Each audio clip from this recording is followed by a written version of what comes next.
Anda kembali bersama kami di Sapa Indonesia Malam. Saudara Presiden Joko Widodo gencar membangun berbagai infrastruktur seperti jalan tol sampai bendungan.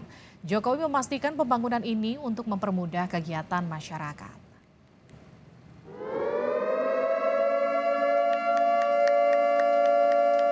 Pemerintahan Presiden Joko Widodo terus mempercepat pembangunan infrastruktur tol. Beberapa di antaranya ditargetkan selesai pada 2024 mendatang. Terbaru, Jokowi meresmikan tol Cibitung-Cilincing sepanjang 27,2 km dan tol Serpong-Balaraja seksi 1 sepanjang 5,1 km Selasa kemarin. Jokowi menyebut keberadaan tol ini akan memudahkan logistik hingga menekan angka kemacetan. Untuk tol Cibitung-Cilincing sepanjang 27,2 km ini merupakan jalan yang nanti bisa mempercepat utamanya mobilitas barang. Sebelumnya pada April lalu, Presiden Jokowi meresmikan jalan tol Lingkar Brebes-Tegal sepanjang 17,4 km.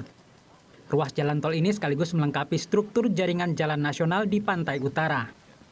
Dengan beroperasinya jalan Lingkar Brebes-Tegal ini diperkirakan akan mengurangi beban lalu lintas sebesar hingga 48%, memperlancar konektivitas dan membantu kelancaran arus lalu lintas di wilayah Tegal dan Brebes. Tak hanya jalan tol, pada awal tahun ini Presiden Jokowi meresmikan bendungan Randu Gunting di Kabupaten Blora, Jawa Tengah. Bendungan ini mampu mengairi 650 hektar sawah di 3 kabupaten, yaitu Blora, Pati, dan Rembang. Bendungan ini memiliki kapasitas tampung air sebesar 14,4 juta meter kubik. Pemerintah mengklaim hingga saat ini pembangunan tol mencapai lebih dari 2.000 km, sementara jalan non-tol sepanjang lebih dari 5.000 km. Sementara bandara baru ada 16 dan yang diperbaiki 38 bandara. Untuk pelabuhan ada 18 yang baru dibangun dan 128 diperbaiki. Pemerintah juga menyebut jumlah bendungan yang sudah dibangun sebanyak 38. Sedangkan pembangunan irigasi baru mencapai 1,1 juta hektar dan yang diperbaiki seluas 3,8 juta hektar.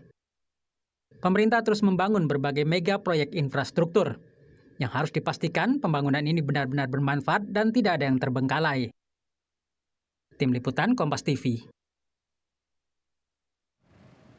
Saudara Presiden Joko Widodo membangun berbagai infrastruktur sebagai upaya meningkatkan kualitas hidup masyarakat serta penunjang aktivitas ekonomi. Bagaimana memastikan pembangunan infrastruktur ini terus berlanjut dan tidak ada yang mangkrak? Kita tanyakan kepada Dirjen Komunikasi dan Informasi Publik Kementerian Komunikasi dan Informatika Usman Kansong. Selamat malam Pak Usman. Selamat malam Mbak Liviana.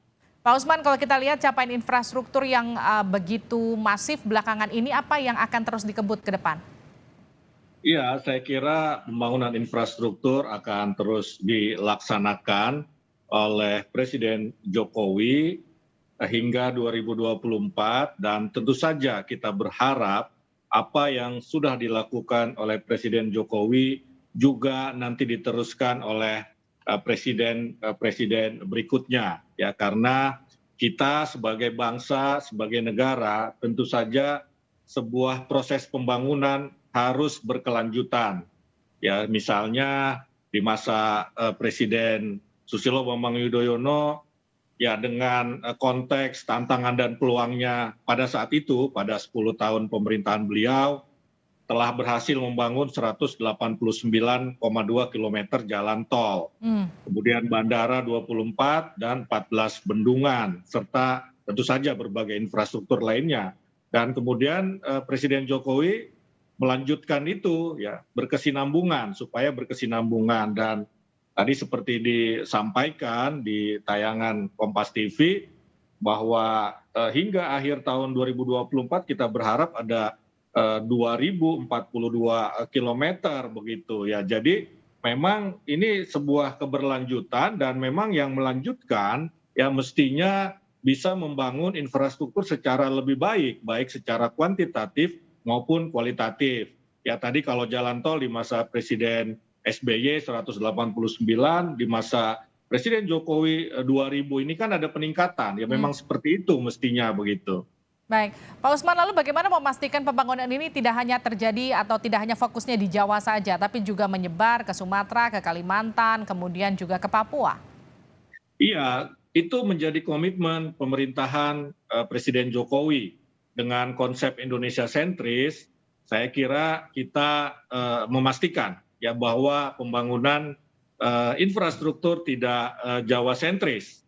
Ya, kita sudah membangun berbagai infrastruktur di Kalimantan, di Sulawesi, di Papua, di Maluku, ya di NTT, di NTB, di Indonesia Timur. Ini juga kita terus bangun infrastruktur sesuai dengan kebutuhan masyarakat. Ya, kemudian kalau kita lihat pemindahan ibu kota, ya ibu kota negara baru ini juga kan dalam konteks mendistribusikan ya pembangunan infrastruktur supaya tidak hanya terpusat di Jawa. Ya kalau memang masih ada pembangunan infrastruktur di Jawa, memang karena penduduk Jawa ini kan dan Sumatera tentu saja ini besar ya. Misalnya kita sedang membangun jalan tol Trans Sumatera, ini kan sudah sampai Sumatera Selatan ya dari Lampung misalnya. Nah ini membuktikan bahwa kita tidak hanya membangun di Jawa ataupun Sumatera, tetapi juga di provinsi-provinsi atau daerah-daerah lain. Di Papua ini juga pembangunan infrastruktur sangat masif, misalnya jalan raya begitu. Pak Usman, tapi kemudian kenapa yang diutamakan pembangunan jalan tol seperti yang tadi barusan Pak Usman singgung, itu soal misalnya jalan tol Trans Sumatera, kemudian Trans Jawa, ada lagi yang kemudian kemarin baru diresmikan Serbaraja, Serpong Balaraja.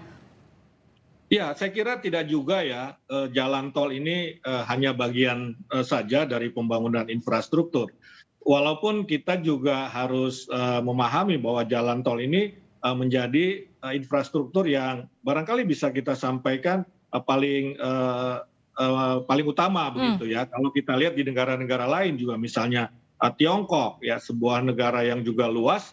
Nah, ini terhubung dengan jalan tol juga. Ya sehingga mereka ekonominya bisa maju. Tetapi sekali lagi kita tidak cuma membangun jalan tol, tadi sudah disebutkan misalnya bandara, pelabuhan, bendungan, irigasi, jalan desa, ini di desa ya, 227.000 kilometer jalan desa sudah dibangun, ada 4.500 ya, 4.500 unit embung misalnya sudah dibangun, ada 71.000 unit irigasi, jembatan juga dibangun, 1,3 juta meter itu jembatan yang sudah dibangun, pasar desa 10,3 ribu unit, BUMDes 57,2 ribu unit, tambat perahu ya, tambat perahu ini penting juga begitu, 6,1 ribu unit, dan juga penahan tanah. Nah ini infrastruktur yang dibangun ya untuk mengurangi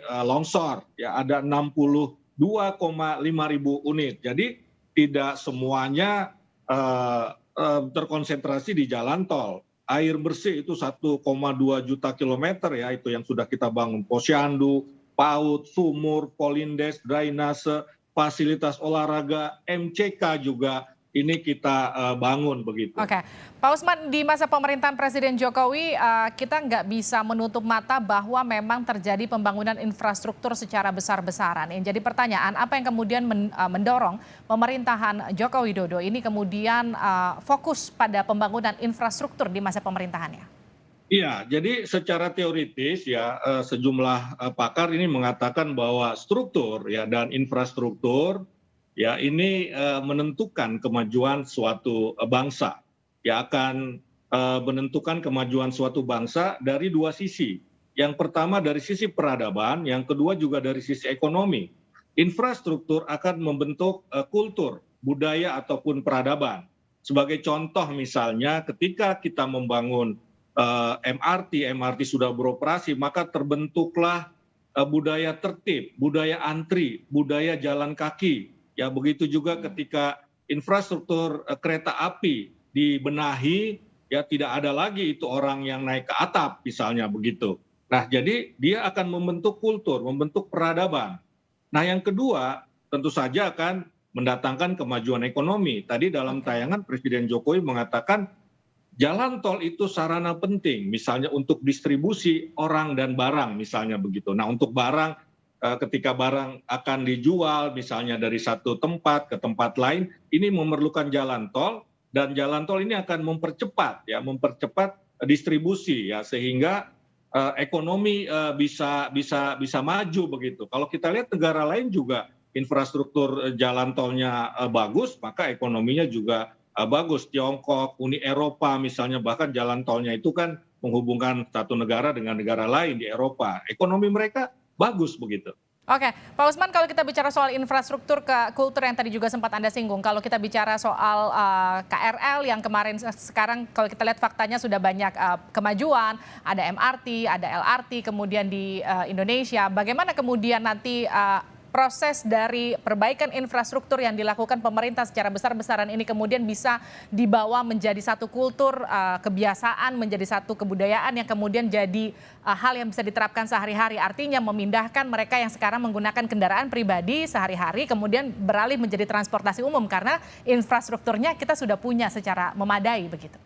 Iya, jadi betul sekali tadi yang disampaikan oleh Mbak ya, bahwa seperti juga saya sampaikan, struktur akan akan membentuk kultur. Nah, karena itulah Presiden Jokowi melakukan pembangunan infrastruktur secara masif. Nah, kalau kita lihat dari sisi teoritis dan juga praktis sebetulnya, ya kalau infrastrukturnya itu baik, bagus, maka otomatis ya secara alami ini akan membentuk kultur. Ya, tentu saja perlu juga kita edukasi ya misalnya, dan struktur itu juga tidak melulu yang sifatnya fisik, ya infrastruktur fisik, tapi infrastruktur juga bisa instrumen hukum misalnya ya, instrumen hukum.